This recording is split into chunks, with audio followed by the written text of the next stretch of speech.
स्वागत है आपका। ब्रेक से पहले हमने 5 कार्यक्रम दिखाए। अब कुछ ज्वलंत मुद्दों पर 5 कार्यक्रमों की एक और श्रृंखला पर नजर डाल लेते हैं।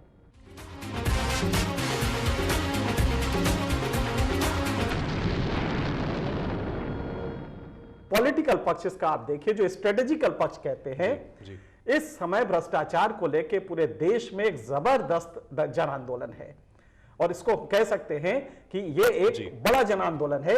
और इस मौके पे अगर बीजेपी का सबसे कद्दावर नेता कोई एक अभियान चलाता है और मास को गैल्वेनाइज करके अपनी तरफ कर रहा है, तो मुझे नहीं लगता कि इसमें कोई दोष है।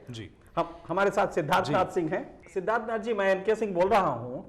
एक ऐसे समय पे आडवाणी जी का यह ऐलान आया है रथ यात्रा का, इसको हम मान रहे हैं कि पॉलिटिकल मास्टर स्ट्रोक है, लेकिन इसकी एक कमी यह है कि यह आपने तब किया, आडवाणी जी का यह ऐलान तब आया जिस समय की एक भ्रष्टाचार को लेके एक जबरदस्त जनमानस में उद्वेलन है, जन आंदोलन चल रहा है और इसके वेव जो है इस पे बढ़ के आप अपनी वैतरणी पार करना चाहते हैं, बीजेपी पार करना चाहती है। क्योंकि पिछले इलेक्शन के आंकड़े लें तो आपको सिर्फ 8 करोड़ वोट मिले थे, उससे थोड़ा कम ही थे, जबकि कांग्रेस को 12 करोड़ मिले थे। तो मेरे ख्याल से ये एक मास्टर स्ट्रोक माना जाएगा तब जबकि बीजेपी का अपना स्टॉक काफी नीचे आ गया था। और इस समय जो भ्रष्टाचार के खिलाफ अन्ना हजारे का आंदोलन है या भ्रष्टाचार के प्रति जनमानस में उद्वेलन है, उसको लेके आप उसको कैश कराने के लिए ये पूरा स्ट्रेटजी बनाए हैं। आपकी क्या प्रतिक्रिया होगी? पहले तो भारतीय जनता पार्टी ने भ्रष्टाचार के विषय पे 2008 में ही शुरुआत करी थी। 2G का जो बहस हुई थी पार्लियामेंट के अंदर, राज्यसभा में अरुण जेटली जी ने 23 जुलाई 2008 को उठाई थी। 3 दिन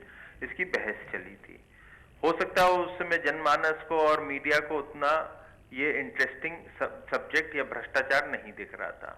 उसके बाद 2009 में काले धन के ऊपर भी ये विषय उठाया गया था। सिंह साहब, एनके सिंह साहब भी जानते हैं कि उस समय कितने पत्रकार थे जो एक सेक्युलर माइंड जिनको कहा जाता है इस देश में, वो इस पे मजाक भी, उन्होंने टिप्पणियां भी करी थी।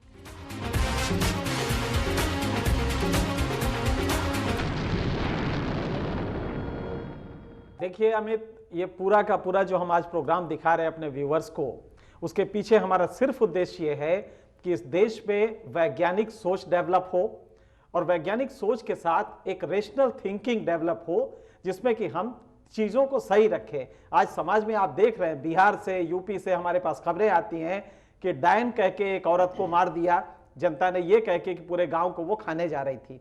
इसी तरह ये तंत्र मंत्र की क्रिया है, इसका कोई रेशनल आधार नहीं है। हमारे साथ इंदौर से जुड़े हैं बाबा गोपाल भारती जी, जो बहुत बड़े तांत्रिक हैं, और हम उन्हीं से पूछते हैं आपने कब कब तंत्र विद्या की कि भारत खुशहाल हो जाए, और अगर नहीं हुआ है, आज इस गरीबी को झेल रहा है, तो क्या वजह है? आपने कब इसको सोचा कि हम अपने तंत्र विद्या से भारत को खुशहाल बनाएं, और अगर सोचा तो क्यों नहीं हुआ वो? देखो, होता क्या है, किसी अच्छे कार्य के लिए होता क्या है, आप किसकी सेवा करते हैं आप बताइए। हाँ, आप बोले, आप बोलते रहे। आप किसको मानते जी हैं? जी, आप फिर से सरल जी, आपने बाबा जी को सुना होगा। एक तरफ ये भ्रष्टाचार के लिए तंत्र मंत्र को नकार रहे हैं, दूसरी तरफ ये कह रहे हैं कई ऐसी चीजें हैं जिनको ये ठीक कर सकते हैं। अकाल मृत्यु हो गई या तमाम बाधाएं हो गई, उनको ये पल भर में दूर कर सकते हैं। ये कैसा चमत्कार है, इसको जरा वैज्ञानिक नजरिए से मैं समझना चाहूंगा सरल जी आपसे। मैं एक छोटा क्वेश्चन पूछ रहा हूं। तो आप तो सीधे बताए तो भ्रष्टाचार खत्म करने के लिए तो अब तो आपका तंत्र विद्या से हो जाएगा। फिर तो हमारे देश में इतना सारा भ्रष्टाचार अभी है, क्यों 1 दिन में, 2 दिन में, 3 दिन में भ्रष्टाचार खत्म नहीं होता है? और दूसरी बात है, आप बताता है तो अकाल मृत्यु जिसका होता है, यह सब तो भूत प्रेत बनाता है। फिर तो सुनामी के बाद कितना भूत प्रेत हमारा देश में तो आसपास चलने वाली होगा। और हमारा तो 1962 में वार था और 1964 में वार था, कितने लोगों का मृत्यु हो गया। और सेकंड वर्ल्ड में इतना हजारों करोड़ों लोगों का मृत्यु हो गया। ये सब तो अकाल मृत्यु हो गया था। ये सब लोग कहाँ हैं? भूत प्रेत कहाँ हैं? तो आजकल तो भूत प्रेतों का विश्वास भी कम होता है। लोग तो देखना, तो जो मानसिक अवस्था था वो भी कम हो रहा है। ब्रेक के लिए, लेकिन गोपाल जी बहुत संक्षेप में मैं आपसे जानना चाहूंगा। बाबा गोपाल भारती इंदौर से हमारे साथ हैं। गोपाल जी, जो सनल जी सवाल उठा रहे कि ऐसे प्राकृतिक आपदा के चलते अकाल मौतें तो हजारों की संख्या में हो गई, लाखों की संख्या में लोग मर गए, आखिरकार वो आत्माएं कहां है? फिर आज मैं मेरा सवाल, अगर वो तो घर के अंदर अगर किसी घर के सदस्य को गुजरा है तो बात अगर हुई एक्सीडेंट अगर से कोई ट्रेन से कट गया, कोई ट्रक से गुजर गया, किसी ने किसी को आत्महत्या कर ली, किसी ने कोई मर गया, तो किसी को घर वाले दुखते उसको बैठ के आह्वान करो, सामने आएगा, बात करेगा।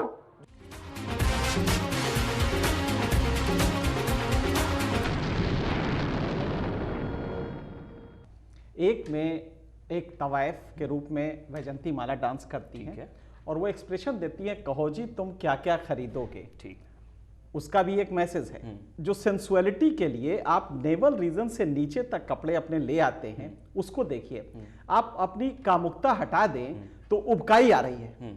अगर अपनी कामुकता हटा दें और थोड़ा सा एक रेशनल वे में सोचें कि दोनों तस्वीरों को आपने देखा, एक में वो 5 तरह से बता रही हैं, कहो जी तुम क्या क्या खरीदोगे, और उसमें कहीं भी कोई वल्गैरिटी नहीं है, उंगली के अलावा कोई भी पोर्शन दिखाई नहीं दे रहा और पूरा भाव आ गया है कि कोठे पे कहो जी तुम क्या क्या खरीदोगे, यहां तो हर चीज बिकती है।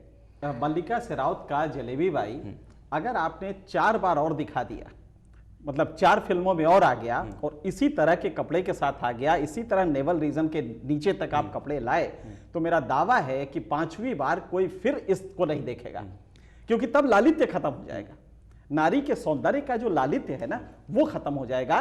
लिहाजा कोशिश ये करनी चाहिए कि इस सौंदर्य को ढक के रखा जाए और हल्का सा एक खिड़की खोला जाए जिससे कि सौंदर्य की झलक मिले, बजाय इसके कि आप पूरा सौंदर्य खोल के रख दें, उसके बाद दूसरे दिन कोई ताकेगा नहीं उसकी तरफ। ये खतरा है। ये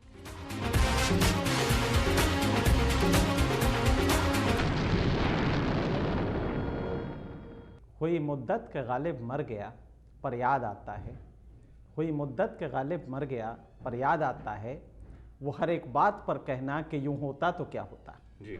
ये गालिब की इंक्विजिटिवनेस है, प्रश्न करने का एक जो भावना होती है प्रश्न करने की, वो है कि वो हर एक बात पे कहना कि यूं होता तो क्या होता। हुई मुद्दत के गालिब मर गया पर याद आता है। गालिब में जो महानता थी उसको बयां करने की जरूरत नहीं है।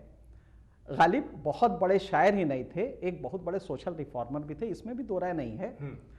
कई बार होता है कि सोशल रिफॉर्मर उस अपनी बात को नीचे तक पहुंचाता तो है, लेकिन वो जो उस समय का समाज होता है वो उसे रिसीव नहीं करता, उसके हिसाब से चेंज नहीं होता।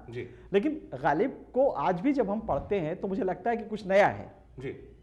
पर यहां पे जस्टिस मार्कंडे काटजू ने जो उठाया वो बेतुका है।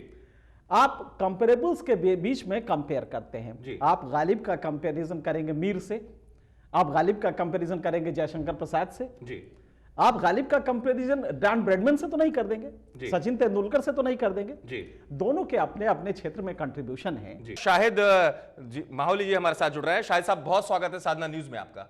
एक जो दिक्कत आ रही है वो ये है कि जस्टिस काटजू ने ये डिमांड किया है, लेकिन इसके साथ ये कहा कि सचिन तेंदुलकर वगैरह इनका कंट्रीब्यूशन क्या है, इनका समाज के लिए कंट्रीब्यूशन क्या है, लिहाजा इनको नहीं मिलना चाहिए। इसको आप कितना वाजिब मानते हैं?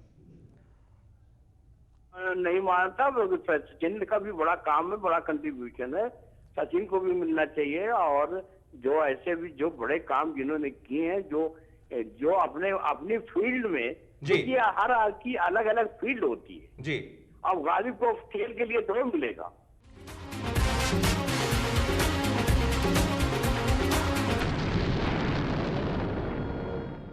जाएगा अधिकार, दरोगा हम लोगों की कोई इज्जत नहीं करेगा और एसपीडीएम जब चाहेंगे तो हम लोग को जेल में भेज देंगे। हमारे साथ जुड़ रहे हैं कुमार विश्वास जी, अहम सदस्य टीम अन्ना के। कुमार जी, बहुत स्वागत है साधना न्यूज में। जी धन्यवाद। कुमार विश्वास जी, कैसे देखते हैं, क्या कहेंगे आप? साहित्य से जुड़े हुए व्यक्ति हैं, अगर साहित्य के शब्दों में मैं आपसे पहले जानना चाहूं, जिस तरीके का मसौदा तैयार हो चुका है और जो लोकपाल देने की कोशिश की जा रही है, क्या कहना चाहेंगे आप? चचा गालिब का एक बड़ा मशहूर शेर है कि बहुत शोर सुनते थे पहलू में दिल का, जो काटा तो कतरा है खूब ही ना निकला। इस समय जो हम पूरा का पूरा लोकपाल को हम देख रहे हैं, जो स्ट्रक्चर बन रहा है वो पूरा का पूरा गवर्नमेंट से ही प्रमोटेड होगा। ये वो लोकपाल को जो सेलेक्ट करेगी कमेटी, वो भी कहीं ना कहीं किसी मकाम पे गवर्नमेंट द्वारा सेलेक्ट की हुई है और गवर्नमेंट ही उन्हें सेलेक्ट करके उन्हीं से बनवा रही है। हम लोग ने जो कंसेप्ट दिया था वो ये था कि सिविल सोसाइटी के अच्छे लोगों को ले आके इस कमेटी में लाए जो सेलेक्ट करेगी। मेरे ख्याल से इसको पूरी तरह से इग्नोर कर दिया गया है।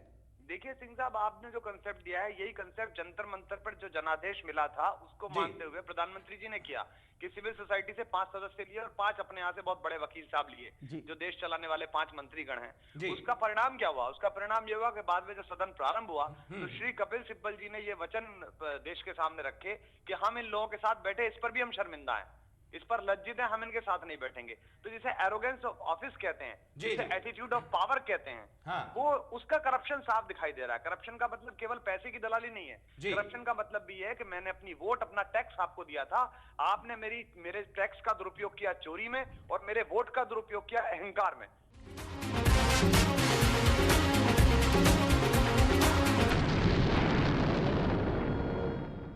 भ्रष्टाचार और तमाम सामाजिक बुराइयों के खिलाफ हमारी जंग यूं ही जारी रहेगी, पर इस मुहिम में आपकी सहभागिता भी काफी अहम है। बने रहिए पोस्टमार्टम के साथ।